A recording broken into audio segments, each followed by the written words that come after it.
நம்ம சேனலில் பயோகிராஃபிலாம் பார்க்குறோம். அந்த வகையில் இன்றைக்கி யாருடைய பயோகிராஃபி எல்லாம் தான் போய் கெஸ் பண்ணியிருப்பீங்க. ஆமாங்க, ஆக்ட்ரஸ் அனிகாவை பற்றி தான் எல்லாரும் இந்த வீடியோவில் பார்க்க போகிறோம்.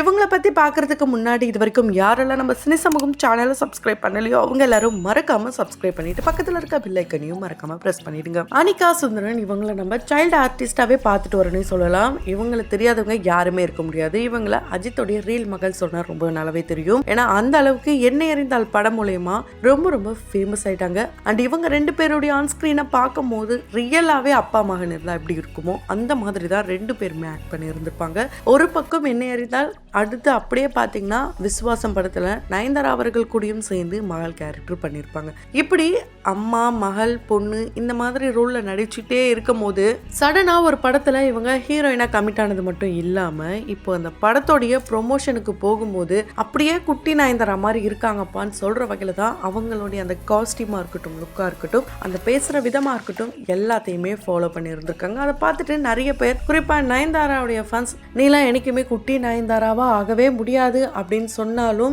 இது எல்லாம் ஒரு பக்கம் கான்ட்ரவர்சியாக வந்துக்கிட்டே இருக்கும்போது இன்னொரு பக்கம் இதுக்கான பதிலடியே கொடுத்துருக்காங்க. ஆமாங்க, பேபி அனிகா பார்த்தீங்கன்னா எல்லாத்துக்கும் ரிப்ளை பண்ணியிருக்காங்க. குறிப்பாக நயன்தாராவுடைய கான்ட்ரவர்சிக்காக ரிப்ளை பண்ணியிருக்காங்க. நிலவுக்கு என் மீது என்னடி கோவம் இந்த படம் பார்த்தீங்கன்னா February 21 பார்த்தீங்கன்னா ரிலீஸ் பண்ண போகிறாங்க.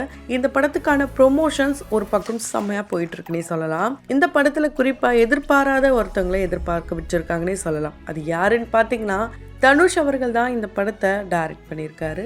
இந்த படத்தோடைய ஸ்கிரிப்ட் ரைட்டரும் அவர் தான். இதெல்லாம் தாண்டி அவருடைய சொந்த மருமகன், அதாவது அவங்க அக்காவோடைய மூத்த மகன் பவிஷை தான் இந்த படத்தில் ஹீரோவாக அறிமுகப்படுத்தியிருக்காரு. பவிஷ் பார்த்தீங்கன்னா ஆல்ரெடி ஏடியாக ஒர்க் பண்ணியிருக்காராம். இப்போ இந்த படம் மூலயமா ஹீரோவாக அறிமுகமாயிருக்காரு. இந்த விஷயத்த தனுஷ் அவர்களுக்கு ரொம்பவே பெருமை சேர்க்கிற வகையில் அவரே ஒரு ப்ரெஸ் மீட்டில் சொல்லியிருக்காரு. ஸோ இதே ப்ரெஸ் மீட்டில் தான் நயன்தாரா அவர்கள் எப்படி அவங்களுடைய ப்ராடக்ட் ப்ரொமோஷனுக்கு போயிருந்தாங்களோ அப்போ ஒரு காஸ்டியூம் போட்டிருப்பாங்க. கண்டிப்பாக அந்த ஒரு ஷோ ரொம்ப வைரலாச்சு. ஏன்னா அந்த ஷோவில் விக்னேஷ் சிவனும் நயன்தாராவும் இருக்கும்போது இவரை பார்க்கறதுக்கு இவங்களாம் நார்மல் பீப்புள் கிடையாது அப்படிலாம் அவர் சொல்லியிருப்பாங்க. அதெல்லாம் பார்த்துட்டு இவங்க ஏலியன் மாதிரி நல்லா எடிட் பண்ணுறதா இருக்கட்டும், வித்தியாசமாக எடிட் பண்ண விதமாக இருக்கட்டும், எல்லாமே இவங்க வந்து எடிட் பண்ணி போட்டிருந்தாங்க. அதே லுக்கில் இவங்களை பார்த்ததும் இவங்க என்ன இப்படியே காப்பி பண்ணுறாங்க, பண்ணலாம் அதுக்குன்னு இப்படியா, இது போலலாம் கேள்விகள் கேட்டிருந்தாங்க. இதுக்கு அனிகா சுந்தரன் என்ன சொல்லியிருக்காங்கன்னா, எனக்கு வந்து நயன்தாராவை ரொம்ப பிடிக்கும். அவங்க கூட நான் 2 படங்கள் சின்ன வயசில் பண்ணிட்டேன். அப்படி இருக்கும்போது அவங்க கூட பார்த்து உங்களுக்கு என்ன பார்க்கும் போதும் மேபி அவங்கள மாதிரி தெரியலாம். நீங்கள் அவங்க பேரை வச்சு என்கிட்ட சொல்லும் போது நான் தான் அவங்கன்னு சொல்லும் போது எனக்கு சந்தோஷம்தான். அதை பற்றி நான் இரிட்டேட் ஆகுறதோ கோவப்படுறதோ அதெல்லாம் வந்து எதுவுமே நான் பண்ண மாட்டேன். இருந்தாலும் அவங்க வேற லெவல். நான் இப்போ தான் வந்திருக்கேன். ஸோ இதுதான் என்னுடைய தமிழில் ஹீரோயினாக ஃபர்ஸ்ட் படம். அதனால கண்டிப்பாக அவங்க பேரை காப்பாற்றுற வகையிலையும் நான் இருப்பேன் அப்படின்ட்டு ரொம்ப பாசிட்டிவான வேலை அப்ரோச் பண்ணியிருக்காங்கன்னு சொல்லலாம். அண்ட் இன்னொரு விஷயம் என்னன்னா, நான் அவங்கள என்றைக்குமே காப்பி பண்ணணும்னு நினைக்கல. நான் போடுற காஸ்டியூம்ஸ் எல்லாமே வந்து ரேண்டமாக தான் நான் பண்ணுறேன். அண்ட் எனக்கு பிடிச்ச மாதிரி தான் நான் பண்ணுறேன். வாண்டடாக நான் அவங்கள மாதிரி பண்ணணும்ன்ட்டு என்றைக்குமே நான் பண்ண மாட்டேன் அப்படின்றத அவங்க உறுதி செஞ்சிருக்காங்க. ஸோ இவங்க 8 மாசம் கை குழந்தையா இருக்கும் போதுல இருந்தே சினிமா இண்டஸ்ட்ரிக்கே பழக்கப்பட்டவங்களாயிட்டாங்க. ஏன்னா மாடலிங்க 8 மாசம் கை குழந்தையாவே ஆரம்பிச்சுட்டாங்களாம். இதெல்லாம் கேட்கும் போது கொஞ்சம் ஷாக்கா தான் இருக்கு. ஆனாலும் அதுதான் உண்மையாம். அந்த விஷயத்த அவங்களே சொல்லியிருக்காங்க. மலையாளத்துல தான் இவங்களுடைய கெரியர் ஃபர்ஸ்ட் ஸ்டார்ட் ஆச்சு. அதுக்கப்புறம் தெலுங்கு, அதுக்கப்புறம் தான் தமிழ். ஸோ நயன்தாரா அவர்கள் கூட இங்க விஸ்வாசத்துக்கு முன்னாடி அங்க மலையாளத்துல பாஸ்கர் ஒரு ராஸ்கர் இந்த படம் மூலயமா அங்க இங்க எப்படி அமலாபால் நடிச்சாங்களோ அங்க நயன்தாரா நடிச்சிருப்பாங்க. ஸோ அவங்களுக்கு மகள் கேரக்டர் தான் பண்ணியிருப்பாங்க. இவங்களை சின்ன வயசுல இருந்தே பார்த்ததுனால என்ன அதுக்குள்ள இப்படி வளர்ந்துட்டாங்களே அப்படின்னு சொன்னாலும் இப்போ இவங்க காலேஜ் படிச்சுட்டு இருக்காங்களாம். ஸ்கேட் ஆர்ட் காலேஜில் தான் கொச்சின்ல படிச்சுட்டு இருக்காங்க. இவங்க தமிழ் இண்டஸ்ட்ரியில சைல்டு ஆர்டிஸ்டா மட்டும் இல்லாம ஒரு கேரக்டர் ரோலும் பண்ணியிருக்காங்க. பிடி சார் அப்படின்ற படத்துல ஒரு முக்கியமான ரோல் இவங்க பண்ணியிருக்காங்க. இந்த நிலவுக்கு என் மீது என்னடி கோவம் இந்த படத்துல இவங்க மட்டும் இல்லாம பவிஷ் கூட சேர்ந்து பிரியா வாரியர் அண்ட் இன்னும் ஒரு சில யங்ஸ்டர்ஸ்லாம் சேர்ந்து நடிச்சிருக்காங்க. இதுல இந்த கோல்டன் ஸ்பேரோ பாடல் இப்போ வரைக்கும் செம ஹிட்டா இருக்கு. ஜிவிபி அவர்கள் தான் வந்து இந்த படத்துக்கும் இசையமைச்சிருக்காரு. இந்த படம் பார்த்தீங்கன்னா full and full love story, romance இருக்க போது, காமெடி இருக்க போது, எல்லாம் ஒரு கலந்த கலவையாக தான் இருக்கும் போது என்னதான் பழைய கான்செப்டா இருந்தாலும் இப்போ இருக்கிற ஜென்ரேஷனுக்கு ஏற்ற மாதிரி தான் எடுத்திருக்காராம் நம்ம தனுஷ் அவர்கள். ஸோ இதில் இன்னொரு விஷயம் என்னன்னா, இவங்க இந்த படத்தில் எதிர்பார்க்குற இந்த காதல் கணவர் மாதிரி ரியல் லைஃப்லையும் இவங்களுக்கு வரப்போகிற கணவர் பார்த்தீங்கன்னா ரொம்ப ரொம்ப ரொம்ப சைலண்டாக இருக்கணுமா, கோவமே படக்கூடாதான்.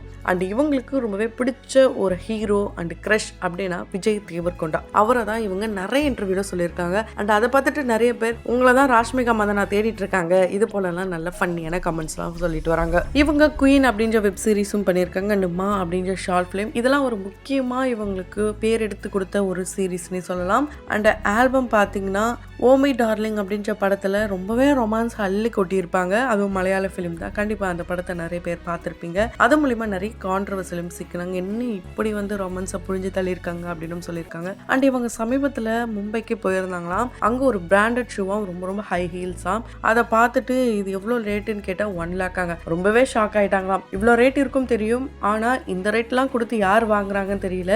எனக்குலாம் இது அன்கம்ஃபர்டபுள். நான் இவ்வளோ ரேட்டு கொடுத்து காலில் போடுற செருப்புக்கு வந்து நான் வாங்க மாட்டேன். இது போல அவங்க தெளிவான விளக்கத்தை கொடுத்துருக்காங்க. ஏன்னா மணி ரொம்ப ரொம்ப இம்பார்ட்டன்ட். அதை நம்ம சம்பாதிக்க எவ்வளவு கஷ்டப்படுறோம் நமக்கு தானே தெரியும் அப்படின்னு சொல்லியிருக்காங்க. இவங்க டிக்யூ அவர்கள் கூட சேர்ந்து விளம்பரங்கள் பண்ணியிருக்காங்க. அண்ட் இவங்க பாத்தீங்கன்னா பேசுற விதங்கள் கூட நயன்தாரா அப்படின்னு சொல்லிட்டு வராங்க. ஆனா இவங்க வந்து நயன்தாரா அவர்களை சந்திச்சாங்களாம். எப்பன்னு பாத்தீங்கன்னா அந்த படம் முடிஞ்சதுக்கு அப்புறம் இந்த மாதிரி தனுஷ் அவர்களுடைய படத்துல நடிக்கிறேன் நானு அப்படின்ட்டு போன் பண்ணி தான் சொன்னாங்களாம். ஓகே சூப்பர் அப்படின்னு சொல்லிட்டு அவங்க வந்து இவங்களுக்கு விஷஸ்லாம் சொன்னாங்களாம். அண்ட் அது மட்டும் இல்லாம அஜித் அவர்களை பார்த்து பேசி ரொம்ப நாள் ஆச்சாம். அண்ட் அவருடைய பத்மபூஷன் விருது வாங்கினதை இவங்க கேள்விப்பட்டு ரொம்ப ரொம்ப சந்தோஷத்துல துள்ளி குதிச்சாங்களாம். ஸோ சமீபத்தில் இவங்க கொடுக்குற ஒவ்வொரு ப்ரெஸ் மீட்டாக இருக்கட்டும், இல்லைனா வீடியோ ரிலீஸாக இருக்கட்டும், எல்லாமே ரொம்ப ரொம்ப கிளாமரா என்ன இப்படி ஆயிட்டாங்க, அஜித்தோடைய மகள் இப்படி பண்ணலாமா அப்படின்னு கேட்டாலும் ஒரு நடிகையா இருக்கிறவங்க இப்போ நிறைய விஷயங்கள் பண்ணிட்டு தான் இருக்காங்க. இவங்கள ஒரு நடிகையா பார்க்கும்போது ஓகே நடிகையா இருக்கிறவங்க இதெல்லாம் பண்ணதானே செய்வாங்க அப்படின்னு ஏற்றுக்கிட்டு போறதை விட்டுட்டு இப்படி பண்ணலாமா அப்படி பண்ணலாமான்ட்டு இவங்களை நிறைய நெகட்டிவான கமெண்ட்ஸ் மூலமா தான் இப்போ வரைக்கும் திட்டிட்டு வராங்க.